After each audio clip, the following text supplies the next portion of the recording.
Greetings, everyone, and welcome once again to another edition of the Sportz Krib. Uh, it's amazing this weather. Last week it was 83, and tonight it's about 68. But hey, I digress. Anyway, welcome to the Sportz Krib. I see my two guys are in here. Bo, how's the weather up there in Seattle? It is beautiful and sunny, man. It is. It was a great day for the championship parade. You took away our sunshine down here, but that's okay. It only rains down here every once in a while, so that's all Well, I right. mean, we also took the trophy from down there, so that works out. There you go. There you go. Dave, how are you doing this evening? All right. Well, congratulations, Bo. You didn't sound optimistic at the beginning of this season, but man, they put on a great season. Yeah, no. At the beginning of the year, I was thinking it was a 10-win divisional round exit. Like that's kind of what I was thinking. So I was happy. I got it on record, Bo. I got it on record. 10 what was it? 10-6. Suspicions about Sam. Now he almost gets MVP. I think didn't you call out the defense too? Maybe it was you that called that defense out, wasn't it? Yep. I said the defense would be good, and the offense I was unsure about because there were so many new pieces, and defense showed out. But hey, how about Sam? You know, he dispelled all of the negativity that was being thrust his way, and so you got to be happy for the guy. Yeah. We'll talk about that because I was actually a little surprised, even though Kenny did his thing, but I did think that Sam, because of the story, might have taken it, but I wasn't displeased with either one being MVP. Sam just didn't have enough numbers to be the MVP. It's also why Russ didn't win it. He also had kind of similar numbers in a defensive beatdown of a Super Bowl. So, I mean, you can't throw for a couple hundred yards and win the MVP. Like you got to, like if you run for a couple hundred yards, sure. But if you're passing for a couple hundred yards, it's not impressive. Yeah. I'm actually like I got a three bet parlay on Seattle. Okay. And I'm running down the field with Martin, and then I see the flag. And it was he had to get a touchdown for me. He went over the 150 yards. That was fine. But I just couldn't see him going over that without scoring at least once, which was my downfall. But hey, yeah, it was funny in the pregame or in like the weeks leading up to it. One of the guys I said was going to be a key element of this was AJ Barner, because JSN was going to be locked up, which he was, but I thought they were going to contain Walker way better than they did. Walker having the day he did was a surprise to me. I thought he was going to have roughly 60 to 70 yards. And he had that in 2 runs on that one drive. So I was like, oh, okay, well, I guess that prediction's out the window. But Barner had some very key catches in this game, one for a touchdown. Barner was my touchdown. Barner was all I needed was Barner, and I needed Martin to just score a touchdown. And I'm running. You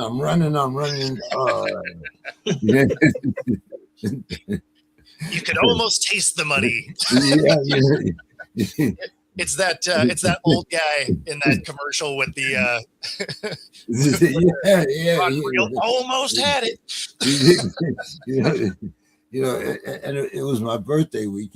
Last Wednesday I turned 79. So my old ass is running with the TV. I know, if we had Saturday cartoons, it would have been hilarious.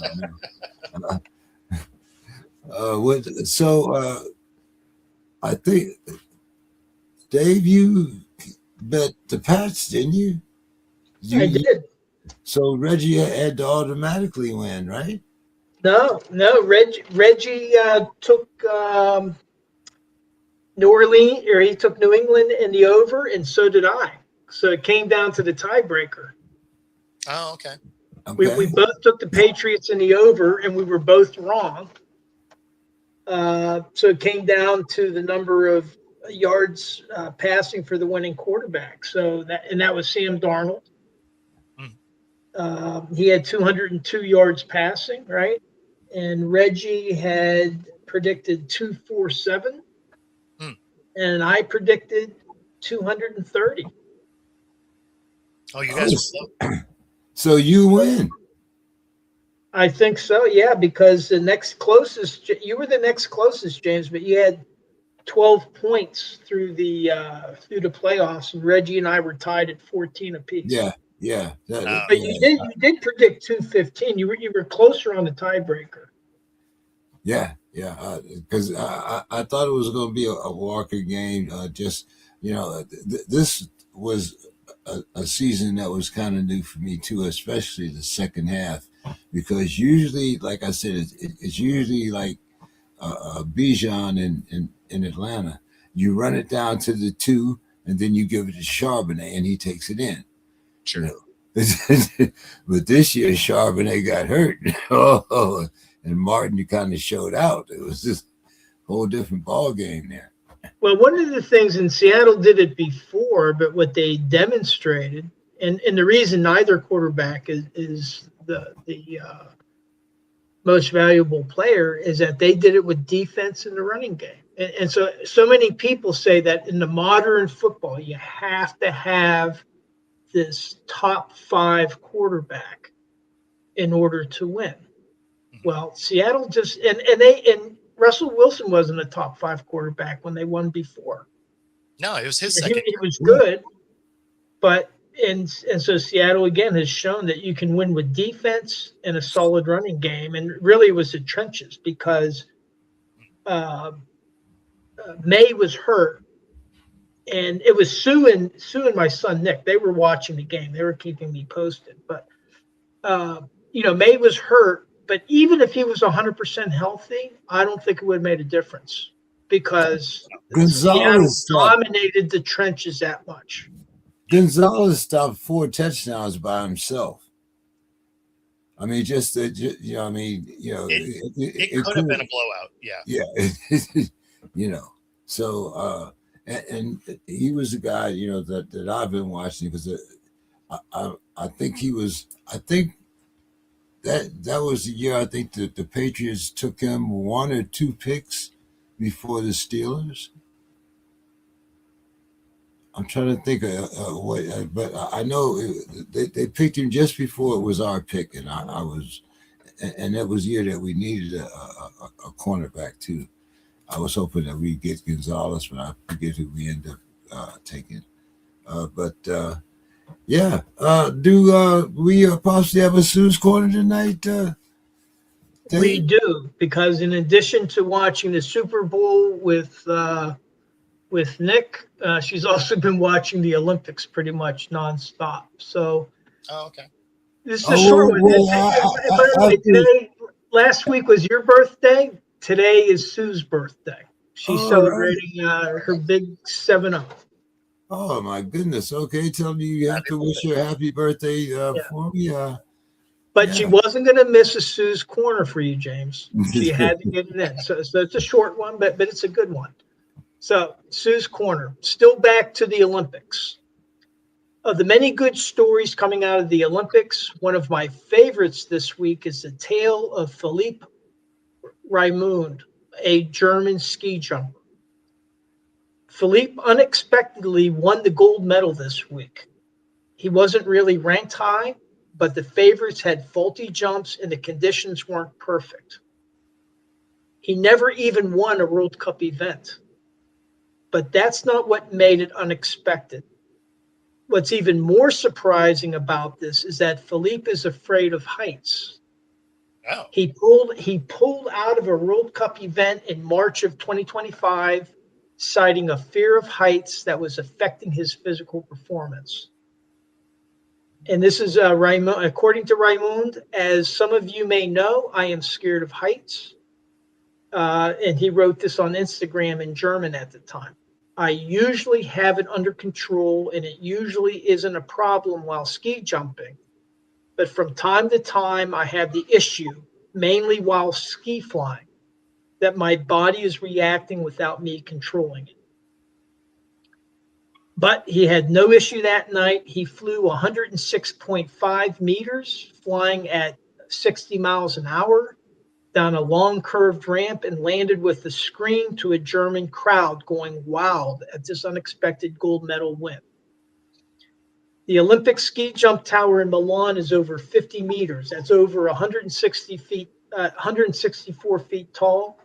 Just climbing to the top of one, if you were afraid of heights, would be a challenge. And for these guys, they have to do it twice. So it's just not that he can gut it through one time.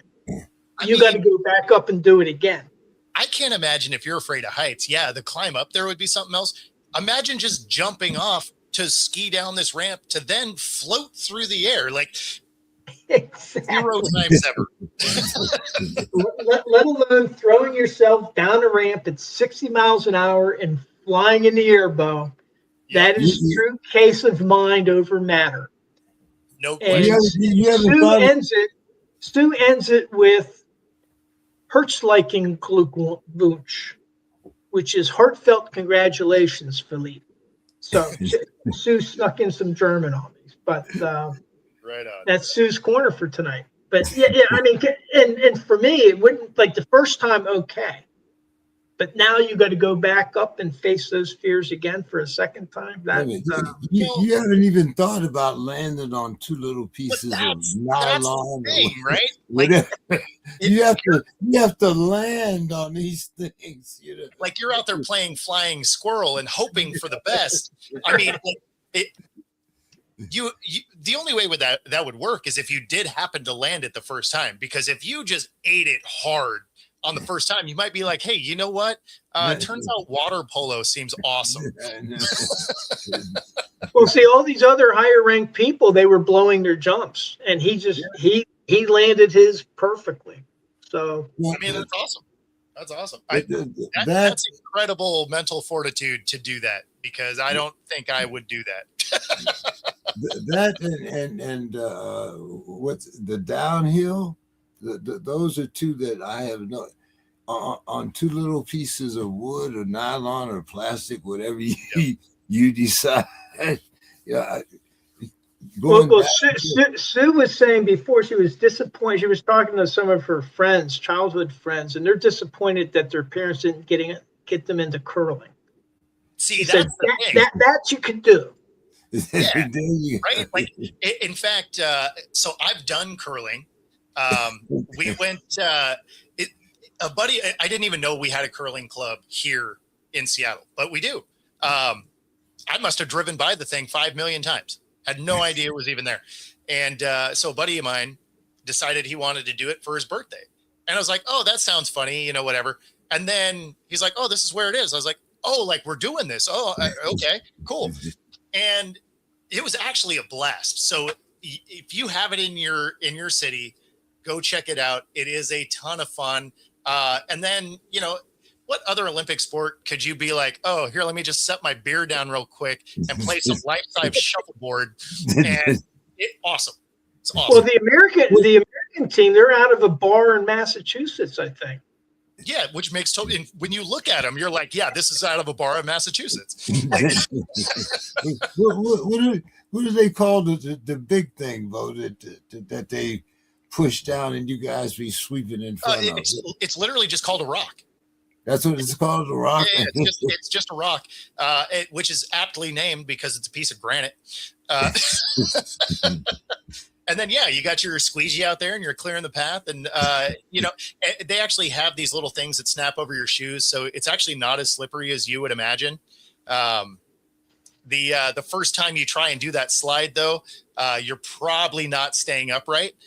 But you're basically basically kneeling, so it's not like it's a hard fall. But I highly recommend it. It's actually not that expensive to do. Most cities have it. Definitely check it out. It's fun. Yeah. There's a couple people. David Simons says how's it going, chat? And Candy Castellan, hey guys. Gino Phillips, good evening. And Feather Freebird says hello, guys.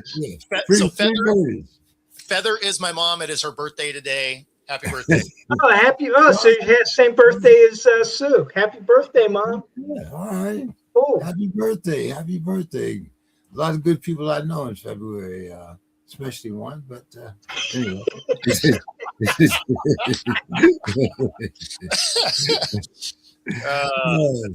So now there's been some interesting developments here in the NCAA. We had the Big Ten. They call themselves. It's called the Student Athletic Issues Commission, and they say that they want the NCAA president Charles Barker and the NCAA to ban prop bets on players. Bo, the betting bag is out of the box. How do you I mean, okay, so we'll only bet on Saturday. You can't bet on, like after 3:00 on Wednesday. If there's a full moon, you can't. I mean, how are you going to put this back in the box? You can't. You can't. That is the problem with the way the NCAA does everything. Is they are so reactionary that they don't actually have any foresight when they do stuff. So when it came to the NIL and the transfer portal, they're just like, you can. And then they're like, oh, this isn't going how we thought. It's like, how did you think it was going to go? You gave us no guardrails, no path. You're just like, figure it out. And then when it doesn't go smoothly, you're just like, gee, I wonder why. That'd be like buying some really complicated piece of furniture. And they're like, well, here's a bag of parts. Hope you can figure out how to put it together. Like, you're probably not getting the table you wanted to build, right? You need some guidelines as to how this thing goes together. And the NCAA just has a history of not doing it. So unfortunately, if they would have had some kind of path for this to work when they first did it, cool. They didn't. So for them to try and correct it now, it's not going to happen from the NCAA side. It's going to happen from basically either a Congress regulation knocking it out or something like that. I mean, when it comes to gambling, paying the players, all of this stuff, the NCAA just was not proactive enough. And now it's in everyone else's court. So it's either going to have to be regulation from courts or whatever, but I don't see a way that they can stop it. What do you think there, Dave? Yeah, I agree with a lot of what Bo is saying. And then actually Baker from NCAA, he's already been approaching the state agencies because gambling, it's not that it's unregulated. It is regulated. Yeah.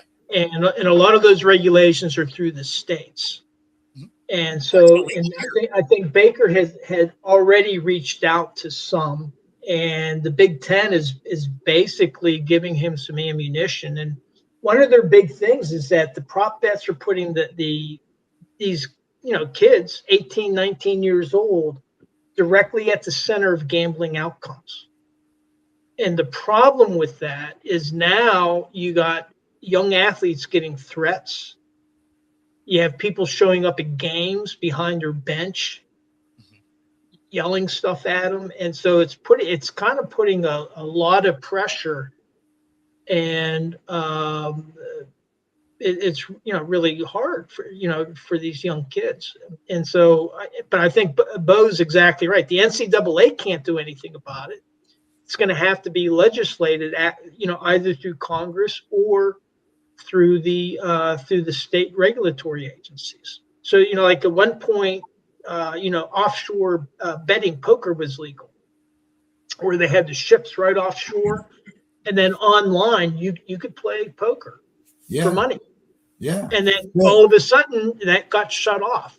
So it can be done, especially if they demonstrate that these young athletes are getting, threats, and it's causing adverse outcomes to the games. Yeah, Because if all of a sudden you find more and more of these setups, which we've already found in basketball, we found in baseball, college sports is just next because that's a fertile ground to make money. yeah, it's a little less of a problem, I guess, here in states like Washington, because sports gambling is not legal unless you're on a reservation. So the state doesn't allow gambling. Apparently, drugs are fine, but gambling that's where they draw the line. I don't know. good evening, Mr. Scott. How are you this evening? Very good, gentlemen. Oh, what a wonderful surprise! What a wonderful gift to see Bo. Oh my goodness, this is one of the things, and the first thing I wanted to say though, I've read an article where it says something about Seattle knew the plays, and so there was something about. I mean, I'm not saying that. Don't blame me. This is something that I read, that Seattle somehow got a hold of their playbook and that they knew what was. So, but anyway, I want to congratulate Bo. It's a great win. The theft of Sam Darnold to your, and it was a classic. It was a very classic game in that defense. When you look at a lot of the real Super Bowls with the Pittsburghs and those defenses, and as long as they don't turn it over and then hold them down and get a big play here and there, game over. So, but the thing is, I fell asleep and I didn't wake up until the third quarter, and New England had done nothing. I mean, they had absolutely done nothing. So I didn't see the halftime. I didn't see any of that. I woke up and the game really didn't start till the middle of the third quarter. Really, that's the way it looked. But no, congratulations, Bo. With all sincerity, it's all with sincerity, Bo. It's all with sincerity. Yeah. No. It was good. It was good. It was it was cool being down there for the parade and stuff today. Wow. So that was. Yeah. Wow. So that was a cool thing. They did the trophy presentation and all of that, and then from within the stadium, they loaded up all the players onto the cars to then go hit the parade route. So that was pretty cool. They didn't hang the banner. They saved that for next year when probably the Rams will be the first one that comes to town. They'll hang the banner then. Nice. Rub it in. Yeah, exactly right. Or no, actually, you know what? I guess we're going to have the home game against the Patriots to start the season off on Thursday, so they'll probably hang the banner for that. But yeah. The year the Vikings lost to Kansas City, they played them the next year, the first game at Met Stadium, and the Vikings ran them out of the stadium. Yep. So sometimes it's your day, and sometimes it's the other day. Yeah. And it's Bo's day now. So I mean, everything. I like that, Bo's day. I like it. I'm a fan. Hey, if it means my team won a championship, I will take it. It's funny though, because now the tear down of your team happens, right? So, I mean, it's almost the next day, and our OC is, there with Vegas. He flew back today specifically just for the parade. He flies back to Vegas tonight. And then the league year is the end of next week? Yeah. End of this week, something like that. Yeah. And so then it's you're on to next year. You don't get to enjoy it very long. Well, you get Disneyland. You know, I mean, you go to Disneyland. I guess they still do that, don't they? Yeah. Yeah. In fact, it was funny. There was a video of Darnold and Walker in the teacups. Okay. Yeah. So, yeah, pretty funny. Pretty funny. So, Bo, the LA Bowl is closed after just 5 seasons. I know a lot of us probably never even heard of it. I can't remember too much about And it. rightfully so. Do you see more of these gimme bowls or what? Charity donations or whatever the hell they are. I mean, do you see more of these closing down? Yes, absolutely. There's 2 of them that shut down this year. LA Bowl was one. I forget what the other one was offhand. Bahamas Bowl and the Game Above Sports Bowl. That was okay, so I didn't know about the third one, but you're right. It was the other one. I knew those 2 closed. And yeah, you're going to start seeing these go away because there's so many of these bowl games that are now being played by under 500 teams because teams that deserve to be there, deserved is putting it liberally, I guess. If you get 6 wins, you're able to get into one, right? But because so many of those teams are declining to go to them now, you're starting to end up with like 5-win teams getting in.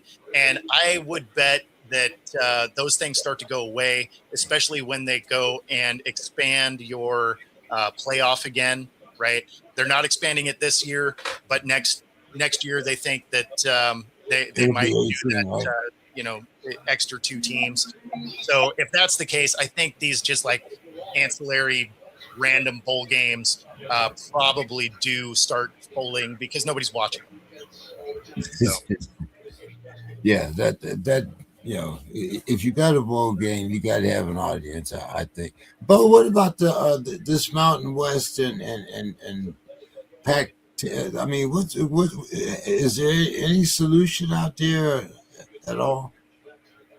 I'm just here to watch the dumpster fire. The Pac-12 is the state conference now. It's like everybody's state team is now in the Pac-12. Yeah. I called it the prison conference. Right. And then you have the Mountain West. They do have a nice addition coming to them in North Dakota State. Oh, really? Really? Yeah. So only their football team. So the rest of the school is going to stick with the conference they're in, but that particular team is going to go to the Mountain West. And does it elevate the Mountain West? Maybe not. But it is going to be a more competitive conference for North Dakota State. So that is a very cool thing. They've been coming on, North Dakota State. They've been coming on. North Dakota State in particular. They've been coming on. They've been sending guys to the NFL. So couple quarterbacks. I know that. Yeah. So, Dave, what do you think about Kubiak going to the Raiders and inheriting Mendoza? You think that's going to be a good fit or what? It sure sounds like it. I was reading somewhere where Mendoza actually was watching some of the film, and he was saying, "Hey, Mendoza was saying that, hey, he loves the style, so maybe that fits in." And what I like is Belichick, Brady, Noel Bradshaw, Cowher and Tomlin, Roethlisberger. And so, you get these coaches together with the quarterback, and we might just be seeing the match made in heaven over there. And the Raiders have been really, really hurting. But maybe this will be the cornerstone of the franchise turning around. I mean, if Kubiak proves himself as a head coach and can develop Mendoza, and Mendoza proves his worth as a number one pick. What So do I you think? think it's a fun thing to watch. I think it'll be cool to see how this develops. What do you think about that, Mr. Scott? Yeah, the Raiders need to come back, but I still kind of go back to the Super Bowl and looking at Drake May and all of the accolades and things, but he really looked like almost like a JJ McCarthy in that he looked like a young guy that just, when he went against men, when he went against, I mean, you could see it right away. It's like he couldn't really figure out the defense. He couldn't really. So the quarterback thing, it's just so interesting with Darnold, you're being called a bust, being called this and being a number one and bouncing around. Was he on 5 teams, 4 or 5 teams before he came to the, and so that, I mean, to me, I just don't think you're going to come right in there. And I don't care who you get, there's going to be a quarterback that's going to be Dan Marino or somebody. It just seems like it's best to let him maybe sit on the bench for a while and watch somebody that's, that has done it before and kind of get a feel for the speed of the game. I mean, that's what seems to really get some of the younger guys that I saw. And I'm not an expert. I mean, nobody can take, I just watched the game. I played a little bit, high school, a couple of downs in college, but that's what I see, so the Raiders got a way to go. I think they got a good coach now. I mean, why they hired the fossilized guy from, your town, Seattle. I still don't understand that hire, but Back-to-back Seattle hires, actually. Yeah, because Kubiak is a Seattle hire too. But what do you think about that? One of the reasons supposedly why the Steelers didn't go after what's his name from the Rams? Kubiak? No, the Steelers. Saban. Wasn't it Saban from the Rams? From the Rams? Yeah. Who was LaFleur? Shula. I'm sorry. Yeah. That was one of the knocks that the Steelers gave for not hiring Shula was because he didn't have a quarterback experience. What did you think about that Kubiak hire? Oh, I mean, it's actually a great hire for the Raiders when you really think about it. I mean, they have arguably the most cap space in the league to play with. Mm. They have 11 picks. They have, the number 1 pick, right? So that's huge. You have an offensive-minded guy in Kubiak. You have nice pieces all over that roster. You have Crosby, right? And, he dispelled the rumors that he wanted out on the Colin Cowherd's show, The Herd. It was either a couple days ago, I believe. And, they have two good tight ends. They have a good running back. So if they can use some of that stuff to shore up that offensive line, they still have Geno, right? So if you go get that number 1 quarterback, you don't need Geno to be amazing. You need him to mentor the kid. And they have an ownership group that knows that this is going to take a couple of years to turn around. And in that amount of time, you're going to have a KC that is aging out. You're going to have a Broncos team that's going to have to start paying people. You have a Chargers team that we never know what the hell they're doing. And so, it's it can be inside of 2 years, a competitive team within the division. I'm not saying they're going to be a Super Bowl favorite or anything like that, but they could be a competitive team in the next 2 years. Yeah, I definitely agree with you there.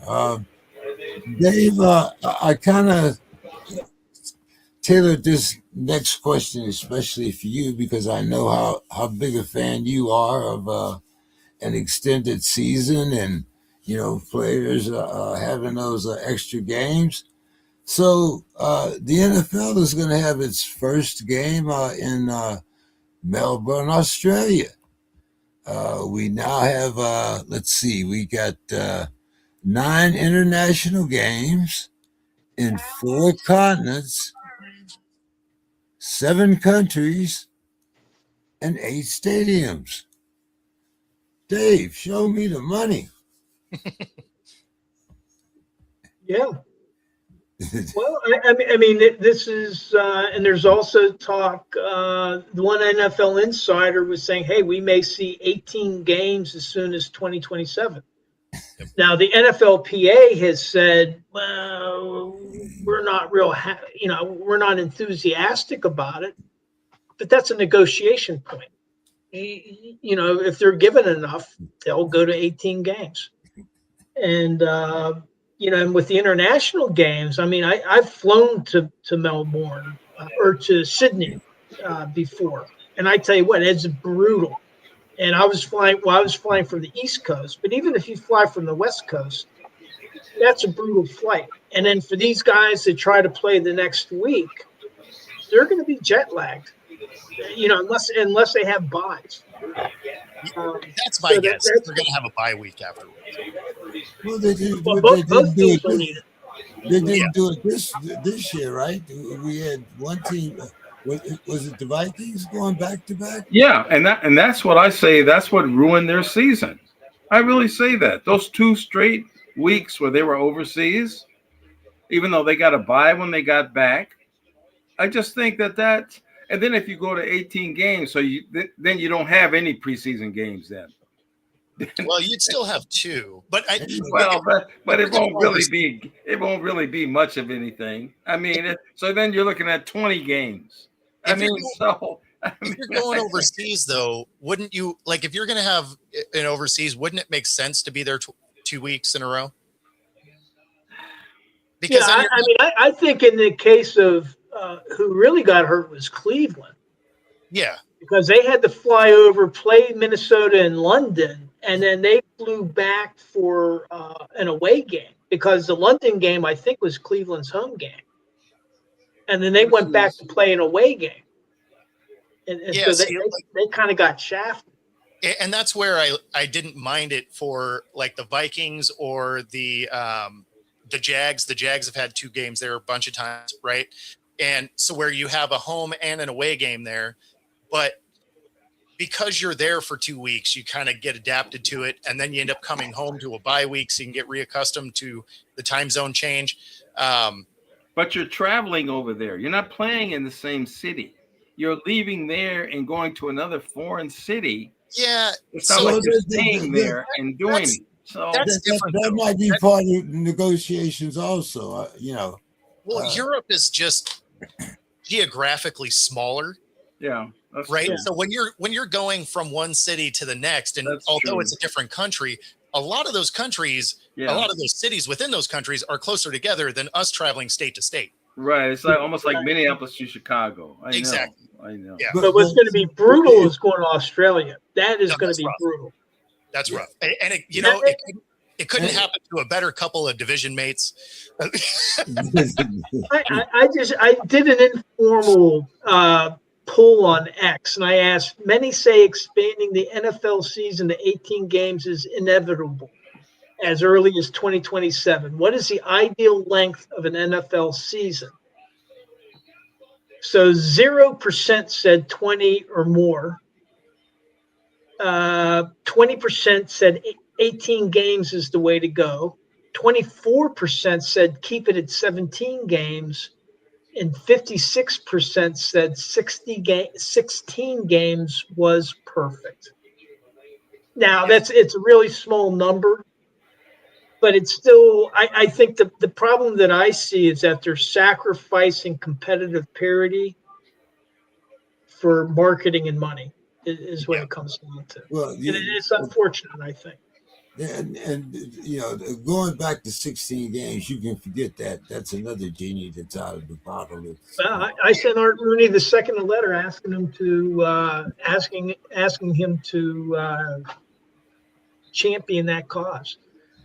And now, I mean, that said, I went to the Dublin game, the Steelers, and I was skeptical about the international games, but I had a fantastic time. And if the Steelers play again overseas, I'm going to go. So I guess I'm a hypocrite. But I mean, it's been a great program for the NFL. The international series has been really good for it. You've seen that it's been good in just the world acceptance of the league, in viewership worldwide.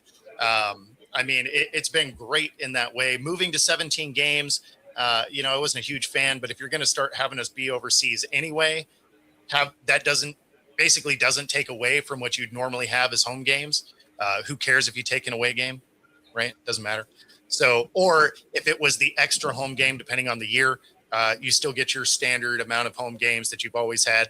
So, I mean, that's the way I always looked at it, is the international series is great for the league, a little bit of a bummer for the fans that are local if you're losing a home game, right? yeah, but they are building a fan base overseas, because one of my takeaways when I went to Dublin were the number of Steeler fans I met from Germany, from England, from Italy, and they weren't Americans that were living in Europe. These were Italians and Germans in England. This one girl from England, she was there with her husband. They've become Pittsburgh sports nuts. He proposed to her at a game in Pittsburgh. Oh, and awesome. I mean, that kind of opened my eyes a little bit. Well, and I mean, Germany specifically has a ton of Seahawks fans, because when they started getting the televised games for Germany, it was when right around 2012, 2013, right? Which is when the Seahawks started, their rise with Russell Wilson. And, just like any foreign or just any fan base, right? When you start out, you become a fan of either your local team or the one you can see. Right. Right. So that's why there's so many Jaguar fans in the London area, because they're there all the time. Well, you can't leave out. He was considering moving the team there. When he put out trial balloons talking about, what would happen if the Jaguars. Yeah. Yep. Mr. Scott, there's talk of Derek Carr coming back. Has the NFL come down to this? Derek Carr, who's next? Maybe Tom. No, he's got contract problems. Tom probably couldn't do that. Yeah, Carr might even be a Viking. Would he? Just rubbing it in, aren't you? You're just reveling in the wind. I do think you actually probably end up with Cousins. I think Cousins comes back. Why are they wishing all these things on the Vikings? I mean, I don't. What they did bring back. What was the guy they brought back? What is his name? He played. He was with Philadelphia and he got hurt. He played with the bad shoulder. It's not Donovan McNabb. No. This was just this year. Oh, this year. It was a lot. They got hurt. They brought a guy. I don't know why I can't think of his name, but he was a number one pick of Philadelphia. He bounced around, and then they got him back, and then they played him when he was totally damaged in a game. Oh, God, what was that guy's name? And if he hadn't got hurt, they might actually have made the playoffs, because they lost the game with Green Bay, where they had the game won. They kicked it off, and they let the guy run it almost all the way back with about a minute left. God, what was that guy's name? He played with the Vikings till he got hurt. Oh, the running back. Carson Wentz. Oh, yeah. Carson Wentz. I forgot Carson Wentz was there for a minute. Yeah, he was, and he was doing okay. And he had to go overseas and do all this foolishness over there and learning plays. And that's what I'm saying. I really think that ruined their season, because they were 9-8. And if football does their playoffs like basketball does, teams that don't even make 500 would not be in the playoffs, even though they won their division, because the whole division is lousy. So they shouldn't be there anyway. But if they did it like basketball, where you go by your records, Vikings would have still been in the playoffs at 9-8. And I know, Bo, you don't want to hear this about shoulda, woulda, and all. I know, Bo. You say, held up your banner and all this, No. That was glee. me. You have such glee, So That was me just giving you banner that is that, Bo? What banner is he talking about, Bo? What's that? What banner is he talking about? Oh, you didn't see it? They were giving them away at the parade. That one. That okay.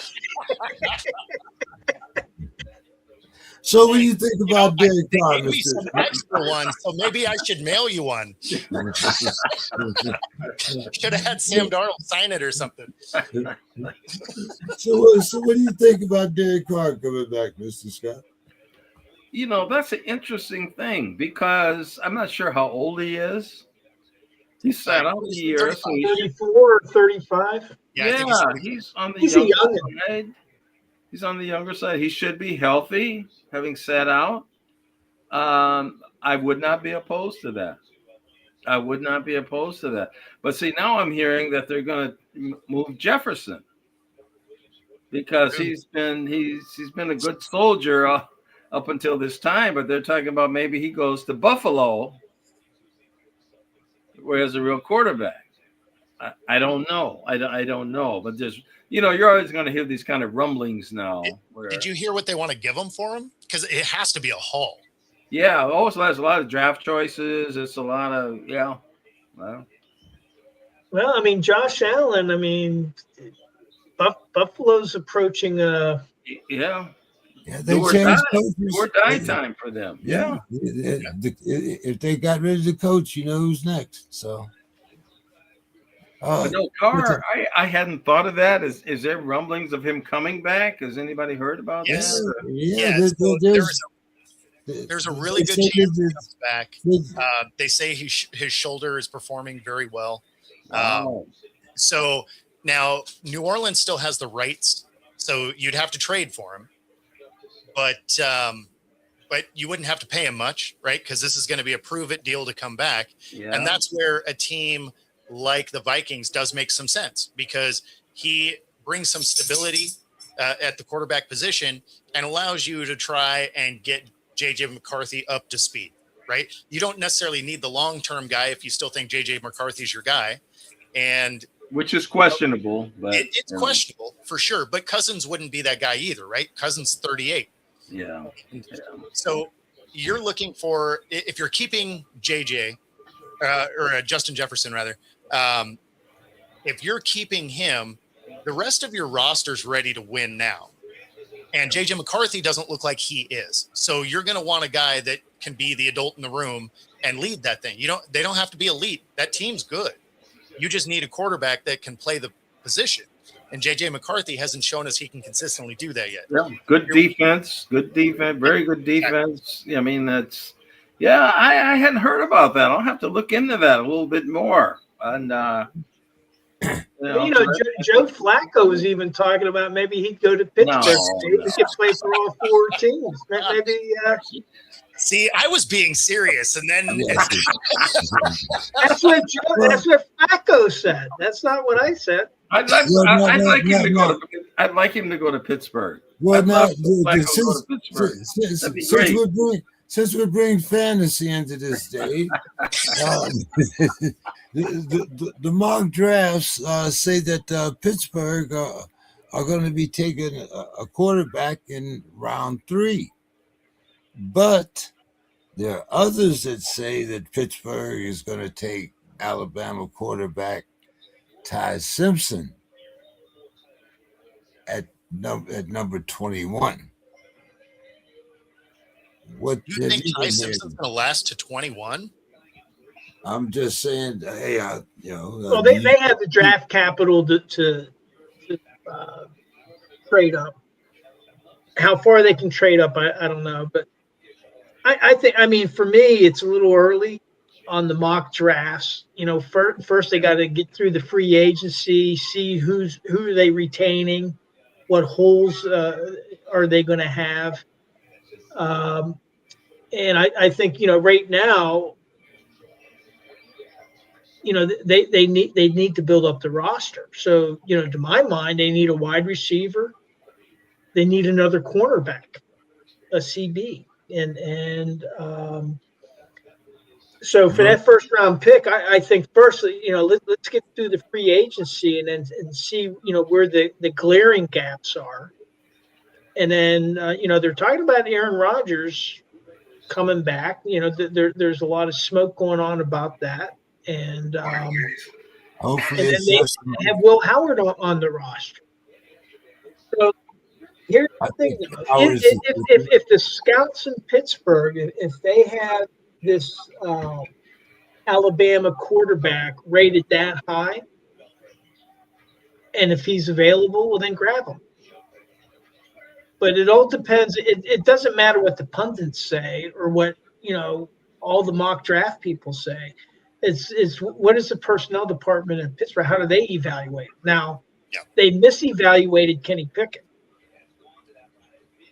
so there's that. But I you got to trust your scouting staff. And one of the things that Omar Khan has done since he's taken over is they've had quite a bit of turnover in the scouting department. So if they haven't rated that high, well then you'll probably see them trying to trade up to grab him if he's not going to drop to 21. But I think realistically, they're probably going to sign somebody like an Aaron Rodgers if they can get him back. See what they have in Will Howard, and probably draft a wide receiver or a CB with their first round pick. So Rodgers is definitely it's very early. I mean, what's that? No, Rodgers is definitely going to play again. Is that no? He's no decision's been made. I mean, one of the things that Rodgers made clear is that he was not going to make an emotional decision. He was going to think it through. Pittsburgh has been very patient. He's going to drag his feet until like a week before the season starts. Yeah, we know. We've seen this movie before. Yeah. Well, I don't know that Pittsburgh would wait that. They need to find out before the draft, because that's another thing that could impact them. So if they don't have Rodgers, because they're not going to start the season with Will Howard or Mason Rudolph at quarterback.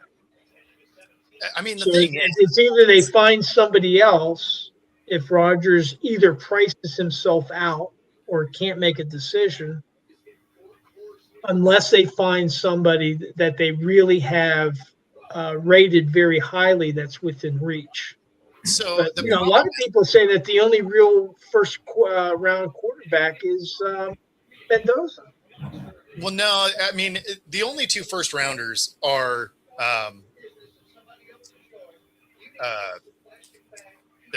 oh man, why am I mind blanking? We just said his name. Mendoza's Alabama. Yeah, well, Mendoza's going one. Like that. That's almost a foregone conclusion. Why am I mind blanking? The other kid. Simpson? Yeah, Ty Simpson. Thank you.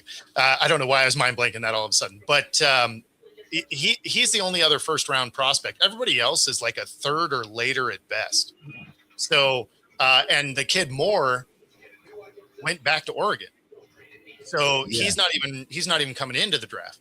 So you only have two real viable quarterbacks. Everybody else is a huge question mark. So I don't see the Steelers having a real shot at one of those two guys. They probably can't if they're going to go in the first four rounds, because Mendoza is going to be one. Yeah, you have enough teams that are in a position to draft them four, and I don't think Pittsburgh's going to be able to reach them. Exactly. He would have to be like 6 to 8, somewhere in there, and they might have a shot at it. But they would have to give up a lot of picks. So they do. They're saying he could go 2. So if he goes as high as the second pick, then I mean the Steelers aren't going to give up what would be required to go do that. No, and you shouldn't, because your team isn't close enough to be like, hey, we're a young quarterback away from making this happen. Like, Right. you guys have so many other needs. There's no way you're giving up that draft capital to move up the draft board to get a guy that's a question mark, right? I mean, because neither one of these guys that are coming out are guys that you look at and you're like, oh yeah, this guy's ready to go today, right? You look at both these guys and you're like, yeah, they'd probably benefit from sitting a year. So you're not going to trade up, give up a ton of draft picks for a guy that isn't going to play right away anyway. Like if you're saying, hey, Rodgers is our guy, then the draft picks you do have, it's like, okay, you know what? How about we fix this offensive line? We maybe get a second receiver, attack some free agency to help this defense out, dump some of the expensive guys that are underperforming. Like, I can't imagine you'd mortgage the future on I think he can be good at some point. No, but it's very interesting. It's very right. interesting though how Dave he didn't want ayahuasca. No, I didn't want ayahuasca. Don't bring it on. Don't blame that on James. Don't blame that on Dave. That was me, and I still don't want him. They were putting. I still don't want him back. They were putting him down, but Dave now all of a sudden, he seems to be on a type of bandwagon. On ayahuasca. I just said that it appears that he might come back. And then all of a sudden now he's good. I'm just well, I mean, part of trying to bring him back, I think, was the McCarthy hire. Yeah, that I think that was the most dominating factor in possibly bringing him back.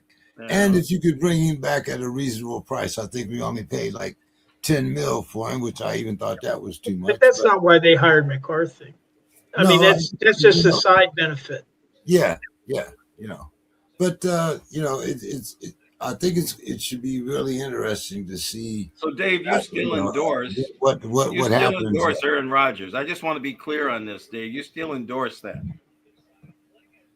I would, like, for the right price, I would bring him back for another year, because they're not going to start Will Howard or Mason Rudolph, who are the only two quarterbacks they have on their contract right now. Yeah. And if it's not Aaron Rodgers, they're going to have to find another veteran quarterback to bring in. Well, we could always get Derek Carr, but I mean, anyway, Mr. Cousins, that's possible. No, Mr. Scott, I have a question that I made especially for you, because I know how much you like Take My Talents. So it seems like this year, Take My Talents won't be able to get to the All-Star game because he hasn't played the mandatory 61 games. Mr. Scott, is this the end of the king or what? Oh no! I mean, this guy is bionic. I mean, it's really, he's gonna take my talents. He's got the league, on a where he can just. Everybody's gonna want him. He hasn't showed any signs that he doesn't want to play anymore. He hasn't showed any signs like that. Could he go back to Cleveland? Yeah, they would take him.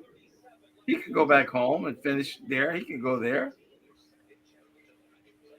He could, do the Dwight Howard and go overseas and, do whatever. I don't see that. That one, I don't see that. Guys. But, knowing him, that because he wants to keep playing, if that's the only option, he just might do that. I think he would. I got to jump out, guys. Always fun hanging out. Give us your final thoughts there, Bo. Let's run. You can wrap it in if you want. It's okay. I'm going to follow Bo. I'm going to follow Bo out the door, James. By the way. Yeah, we're all getting ready to follow Bo out the door. Don't worry. So go ahead, Bo. He's gone. He didn't want to hear the smoke. He's gone. So he's. Well, I'll head out. I can give my final thoughts. Okay, I wish Reggie were here. I do too. And I wish Bill were here. So and I got. Demetrius. Where's Demetrius? I don't Well, know where you, Demetrius has been. well, you didn't you guys remember? Demetrius has a benign thing in his throat, and Oh he's no, he's no. uh, getting ready. He's right now. He's doing chemo. Oh Uh, my goodness. he'll be having his operation soon. I thought I had notified everybody. I'm sorry No, I didn't. I'm I sorry didn't. about that. I'm sorry. Godspeed. You had mentioned that before. Godspeed to Demetrius. Yeah, By Yeah, the way, yeah. Godspeed. I So, co-signed. so my final thoughts. I'm going to give 5 names: Ray Kemp, Lowell Perry, Lionel Taylor, Tony Dungy, and Mike Tomlin. Ray Kemp was the first African American player for the Steelers, and when he played, there was only one other black player in the NFL. That was Joe Lillard from the Cardinals. And Ray Kemp had played for Duquesne before coming, and he had played for Rooney on his semi-pro team. Before, that's how he came into the Steelers, because he had played for Rooney before. Lowell Perry was the first African American assistant coach in the NFL that Art Rooney hired after he had a huge injury his rookie season. This was back in like 1956 or 1957, but this is he was the first African American assistant coach in the NFL. Lionel Taylor was a Steelers receiver coach hired by Chuck Noll, who went on to become the first African American offensive coordinator in the NFL. But he did that with the Rams. Tony Dungy, he's a Steelers player and position coach, and he was the first African American to become a defensive coordinator. He was also the youngest at the time at 28 to become a defensive coordinator in the NFL. Now, Mike Tomlin was hired by Art Rooney II. He doesn't have any first. But these 5 had 2 things in common, in addition to the obvious. They were all Pittsburgh Steelers, and none of them were hired because of the color of their skin. The reason that the Rooneys hired them was because of their exceptional skills. And I think that's the way I want to remember these 5 guys. Not because they were the first of something, but because they were all 5 of these guys exceptionally talented. You know, and Dungy and Tomlin had worked for Denny Green. And, you know, Dungy was the quarterback for the University of Minnesota. When I was coming up, he was the quarterback. And there's a really good picture of him in my dad's first book on the black community.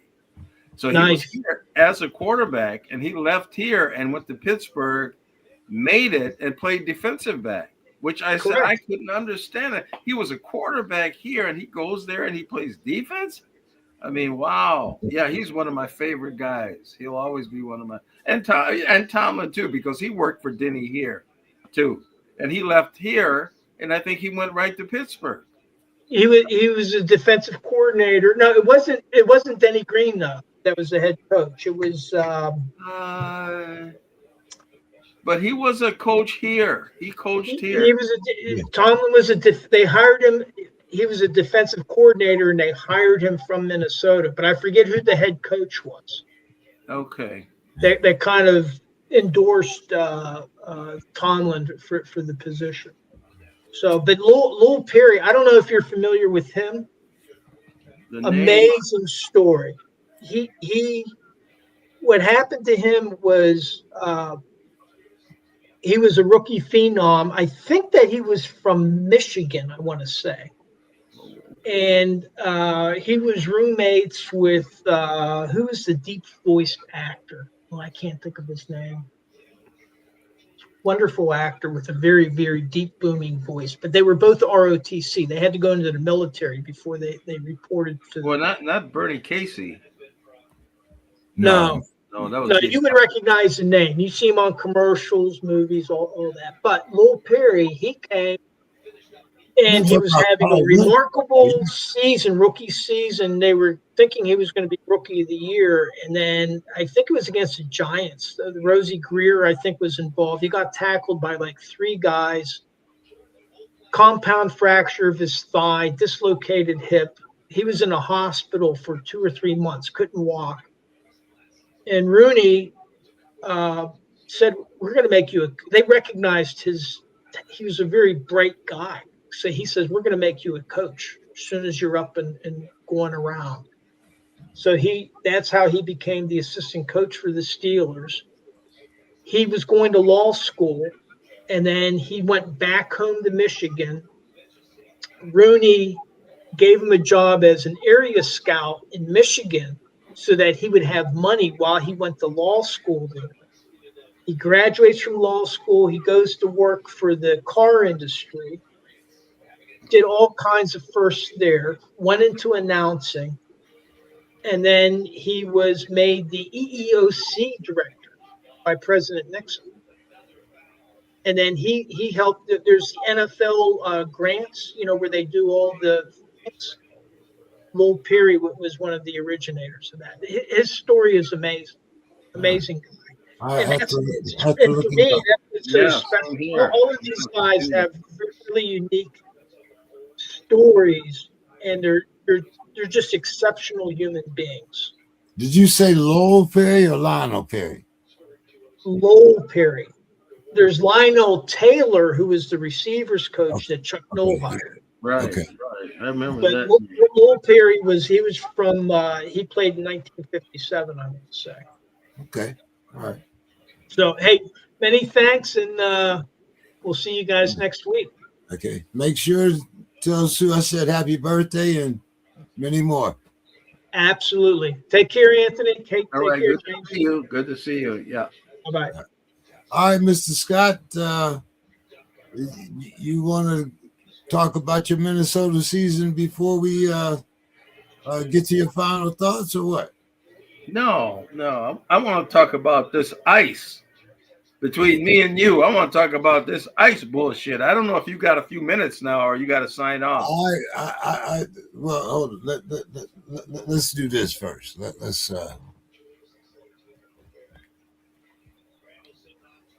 give me your final thoughts, and then me and you will have some final thoughts. How's that? Yeah, no, my final thoughts are, it was a good football season, and I have been keeping my eye on an old friend that I met when I went to college in Mankato, and the Vikings trained. They trained right next door. We all lived in the dorm, and I used to party with Carl Eller and Jim Marshall and Charlie West and Ursula McBee but I never partied with Alan Page. He never, I would see him at the, practicing, but I never saw him. He never came to the clubs or any of that stuff. He was working on his law degree. Big boy. He was a big boy. He was working on his law degree, and he was he was a great player. The Vikings, that defensive line was just awesome. But yeah, Purple People Eaters, right? The Purple People Eaters. Purple People Eaters, yeah. And Carl, he still lives on the north side of Minneapolis. He's moving a little slow now, but I saw him at a Timberwolves game not too long ago, and I think about that, the wear and tear, but he's still. He is still going, Carl Eller. And my dad always said the two best defensive end was Carl Eller and Deacon Jones. He said them two was the best that ever did it, So I have to go with that, since my dad said it. All right, Mr. Scott. Well, we're going to close off the air tonight, and appreciate you coming here. So all right. let's